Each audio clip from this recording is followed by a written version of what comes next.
PM Modi ने एक बार फिर विपक्ष का खेल खराब कर दिया है। पीएम मोदी ने दिखा दिया है कि विपक्ष के लिए उनसे मुकाबला करना आसान नहीं है।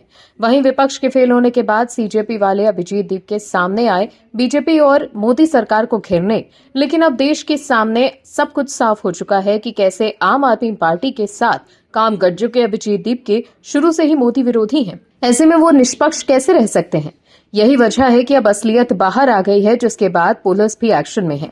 वहीं अब जेनजी भी युवाओं को लेकर पीएम मोदी ने एक मोर्चा खोल दिया है। दरअसल पीएम मोदी ने गुरुवार को देश के जेनजी के साथ सीधा संवाद किया। खेलो इंडिया संवाद कार्यक्रम में छात्र छात्राओं ने बढ़ चढ़कर हिस्सा लिया। पीएम मोदी वर्चुअली रूप से इस कार्यक्रम में जुड़े। पीएम मोदी ने कहा कि युवाओं के मन में नए आइडियाज आने चाहिए। खेल हमें जिंदगी की चुनौतियों से लड़ना सिखाता है।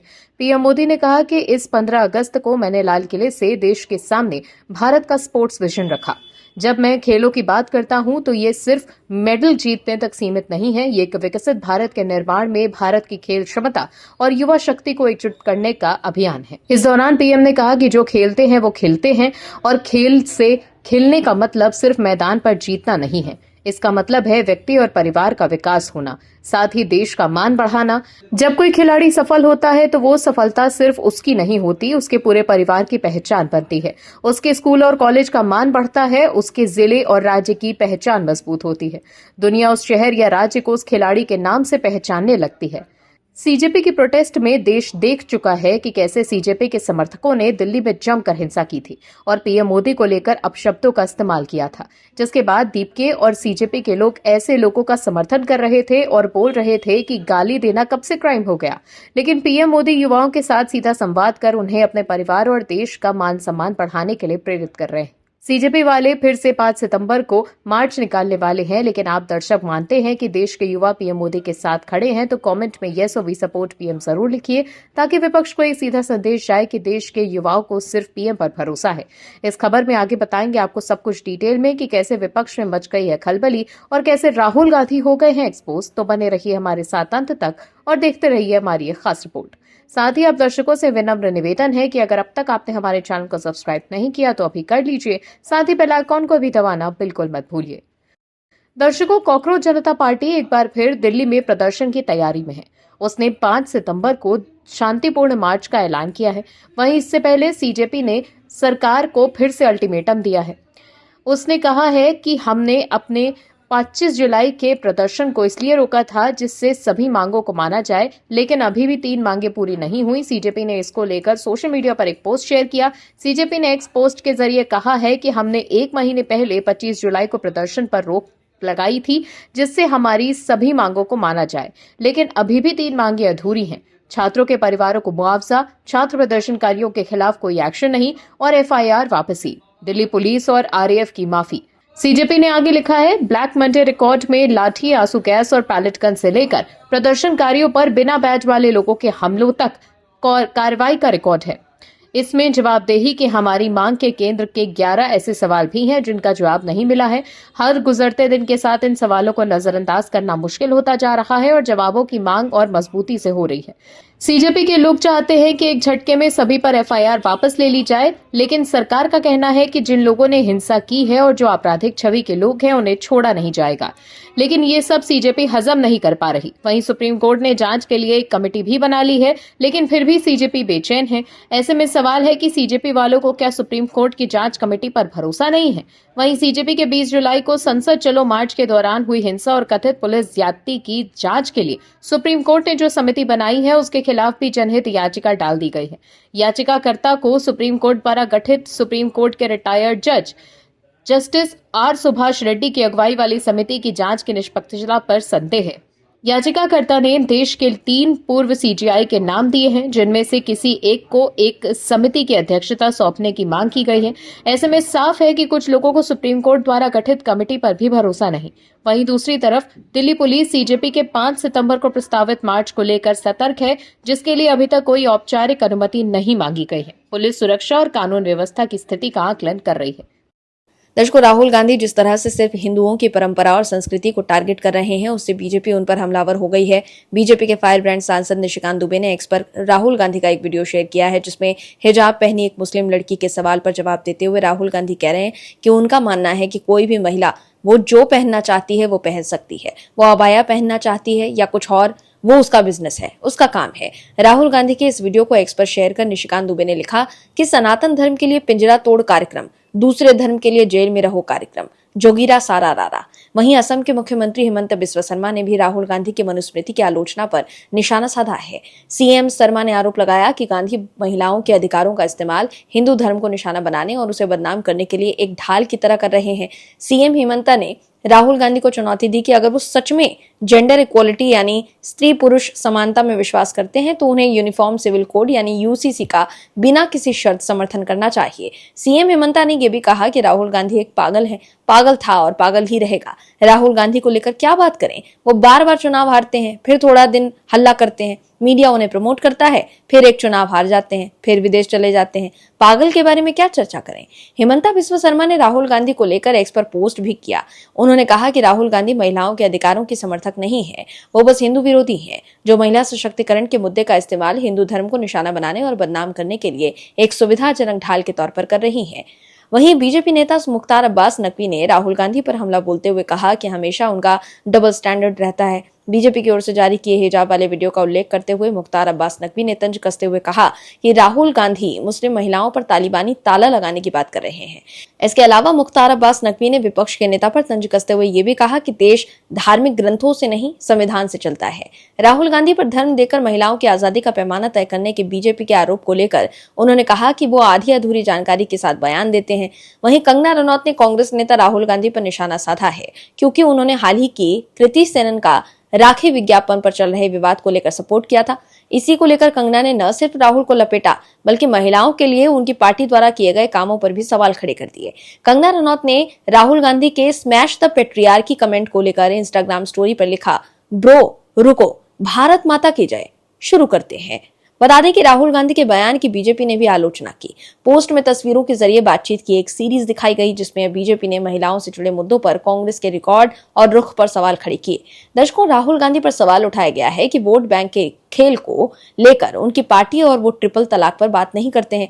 वहीं शाहबानो मामले को लेकर भी राहुल गांधी पर सवाल खड़े किए गए हैं। वहीं कंगना रनौत पर पलटवार करते हुए सुप्रिया श्रीनेत ने एक्स पर लिखा कि महिला शक्ति, महिला सम्मान, महिला वंदन की खोखली बातें करने वाली कंगना रनौत के उस बयान पर चुप क्यों है जहां वो एक दूसरी एक्ट्रेस के कपड़ों पर छींटाकशी कर रही हैं। अब वो बताएं कि कौन क्या पहनेगा और क्या नहीं।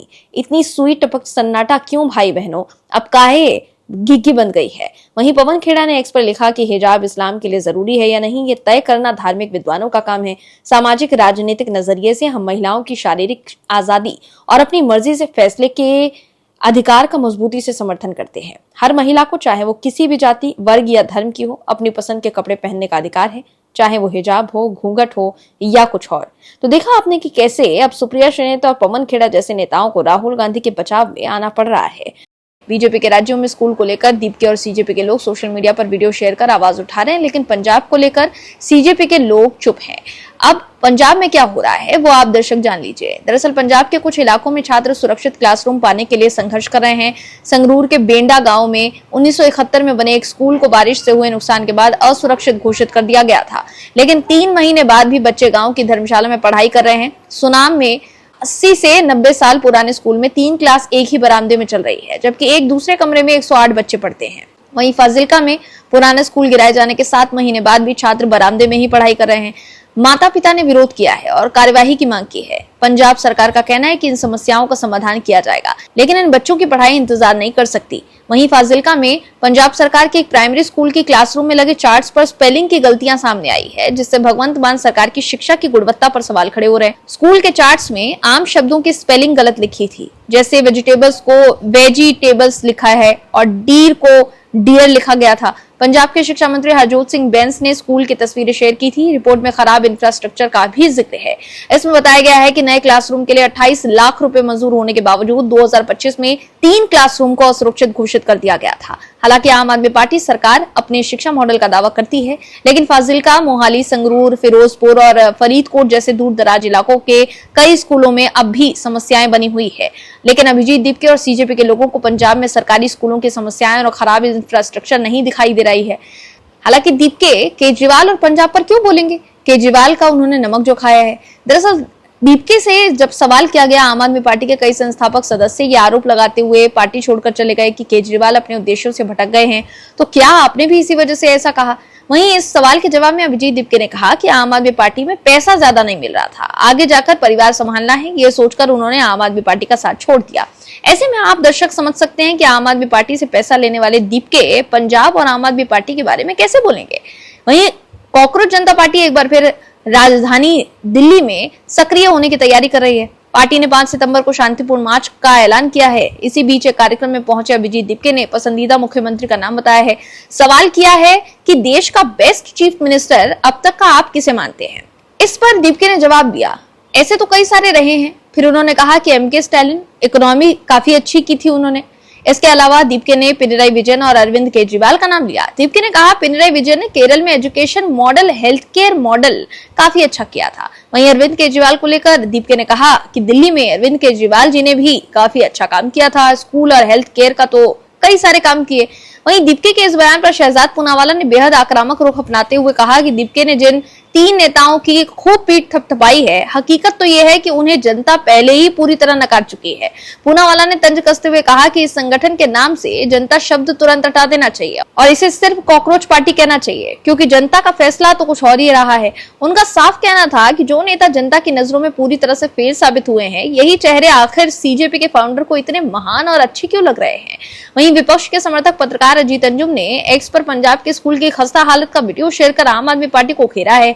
पंजाब का मुद्दा उठाने की जगह सीजेपी ने 5 सितंबर को शांतिपूर्ण मार्च का ऐलान किया है, लेकिन उससे पहले दिल्ली पुलिस ने भी तैयारी तेज कर दी है। दिल्ली पुलिस अपने इंटेलिजेंस सिस्टम की समीक्षा कर रही है। मीडिया रिपोर्ट्स की माने तो स्पेशल ब्रांच को अपने निर्देश दिया गया है कि वो सिर्फ प्रदर्शन की जगह और भीड़ के अनुमानित आकार के बारे में जानकारी इकट्ठा करने की बजाय ज्यादा विस्तृत और ऐसी जानकारी जुटाएं जिस पर कार्यवाही की जा सके। वहीं पुलिस अब विरोध प्रदर्शन में भाग लेने वाले व्यक्तियों की प्रोफाइल भी संकलित करेगी। वहीं ये भी पता लगाएगी कि विशिष्ट राज्यों से कितने लोग आ रहे हैं, उन्हें जुटाने के लिए इस्तेमाल किए जाने वाले तरीके और प्रमुख विरोध नेताओं और आयोजकों की भूमिकाएं। ऐसे में इस बार दीपके की दाल गलने वाली नहीं है, क्योंकि पुलिस भी तैयार है। दर्शकों, बीजेपी ने लोकसभा में नेता प्रतिपक्ष राहुल गांधी पर निशाना साधा है। बीजेपी की सांसद माधुरी स्वराज ने कहा कि राहुल गांधी महिलाओं के खिलाफ अपमानजनक टिप्पणियों की निंदा करने में नाकाम रहे हैं। बांसुरी स्वराज का ये बयान एक ज्वेलरी ब्रांड के विज्ञापन को लेकर चल रहे विवाद के बीच आया है, जिसमें कांग्रेस सांसद ने एक्ट्रेस कृति सेनन का समर्थन किया था। बांसुरी स्वराज ने आगे कहा कि जब कंगना रनौत के लिए अपशब्दों का इस्तेमाल किया गया तो राहुल गांधी चुप रहे। साथ ही एक बार फिर हेमा मालिनी के बारे में अपमानजनक टिप्पणी की गई, लेकिन राहुल गांधी की ओर से एक भी बयान सामने नहीं आया। अधीर रंजन चौधरी ने भारत के राष्ट्रपति के लिए अपमानजनक शब्दों का इस्तेमाल किया और कांग्रेस के कई नेताओं ने महिलाओं के खिलाफ बातें कही। फिर भी राहुल गांधी चुप रहे और अब वो पितृसत्ता को खत्म करने की बात कर रहे हैं। गौरतलब है कि लोकसभा चुनाव 2024 में कंगना रनौत को मंडी सीट से उम्मीदवार बनाए जाने के बाद कांग्रेस प्रवक्ता सुप्रिया श्रीनेत के अकाउंट से कंगना को लेकर आपत्तिजनक ट्वीट किए गए थे। हालांकि विवाद हुआ तो सुप्रिया श्रीनेत ने कहा कि उनकी टीम से किसी ने पोस्ट डाला था उनके जानकारी के बिना। वहीं पुणे में राहुल गांधी के छात्रों के कूच कार्यक्रम में बीजेपी सांसद बांसुरी स्वराज ने कहा कि 22 अगस्त को विपक्ष के नेता राहुल गांधी ने देश में एक नया झूठ नैरेटिव बनाने की कोशिश की। वो पितृसत्ता को खत्म करने की बात करते हैं, एक ऐसी सोच जिसका मैं पूरी तरह समर्थन करती हूँ। हालांकि मैं राहुल गांधी से पूछना चाहती हूँ कि क्या आप पितृसत्ता को खत्म करने के नारे सिर्फ पुणे के मंच तक ही सीमित रखते हैं और क्या आप अपनी ही पार्टी कांग्रेस के भीतर राजनीतिक पितृसत्ता को बढ़ावा देते रहते हैं?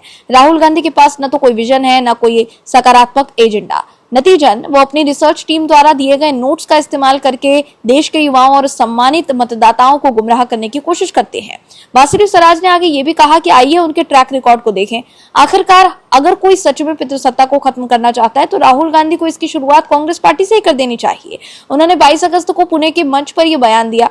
फिर भी ठीक 10 दिन पहले उन्होंने एक महिला प्रधानमंत्री, खासकर हमारे मित्र देश इटली की मौजूदा प्रधानमंत्री जॉर्जिया मेलोनी पर किए गए एक भद्दे मजाक में हिस्सा लिया था। ये लॉकर रूम में लड़कों की बातचीत सुनने जैसा था। उन्होंने सिर्फ सोशल मीडिया पर चर्चा पाने के लिए घटिया इशारों और सनसनीखेज बातों का सहारा लिया। दूसरी तरफ कांग्रेस सांसद पवन खेड़ा पर केंद्रीय मंत्री किरेन रिजिजू की नाराजगी खत्म नहीं हुई है। अब रिजिजू ने पवन खेड़ा के रवैये के लिए राहुल गांधी के खिलाफ मोर्चा खोल दिया है। उन्होंने 2 वरिष्ठ कांग्रेस नेताओं का हवाला देते हुए आरोप लगाया है कि असम चुनाव के दौरान खेड़ा ने मुख्यमंत्री हेमंता बिस्वा शर्मा और उनकी पत्नी के खिलाफ जो झूठे आरोप लगाए थे वो राहुल गांधी के इशारे पर किया गया था। किरण रिजिजू ने एक्स पर लिखा कि 2 वरिष्ठ कांग्रेसियों ने मुझे बताया कि असम चुनाव से ठीक पहले राहुल गांधी जी ने पवन खेड़ा से कहा था कि हेमंता बिस्वा शर्मा और मैडम रिंकी जी के खिलाफ झूठे आरोप लगाएं। वहीं किरण रिजिजू का आरोप है कि जब पवन खेड़ा के झूठ का पर्दाफाश हो गया तब जाकर उन्हें राज्यसभा सीट कांग्रेस ने बतौर उपहार की तरह दी। वहीं केंद्रीय मंत्री गिरिराज सिंह ने उद्योगपति गौतम अडानी को लेकर कर्नाटक की कांग्रेस सरकार के बारे में पवन खेड़ा से पूछे गए सवाल पर उनके जवाब के वीडियो को एक्स पर शेयर कर लिखा कि अडानी और कर्नाटक की कांग्रेस सरकार ने साथ में भोजन किया, इस सफेद बाल वाले को झूठा प्लेट चटवा दिया, फिर क्या था, इसके भौंकने का तरीका बदल गया। तो इसको पीएम मोदी पर निशाना साधने के लिए राहुल गांधी अक्सर अडानी और अंबानी का नाम लेते हैं और आरोप लगाते हैं कि मोदी सरकार ने देश को अडानी और अंबानी को बेच दिया है। लेकिन कांग्रेस जिस राज्य में सत्ता में होती है उस राज्य के कांग्रेसी सीएम को अडानी काफी पसंद आते हैं। दरअसल अडानी ग्रुप के फाउंडर गौतम अडानी रविवार को कर्नाटक पहुंचे। इस दौरान उन्होंने कर्नाटक के सीएम डीके शिव कुमार से मुलाकात की। बेंगलुरु में प्रस्तावित 17 किलोमीटर लंबी Hebbal silk board tunnel road के लिए अडानी एंटरप्राइज की सबसे कम बोली लगाई गई है। वहीं अडानी और सीएम डीके शिव कुमार की मुलाकात को लेकर बीजेपी ने राहुल गांधी को घेरते हुए सवाल उठाया था। इसी पर पवन खेड़ा कांग्रेस और राहुल का बचाव कर रहे थे। आप दर्शकों से विनम्र निवेदन है कि चैनल को सब्सक्राइब जरूर करें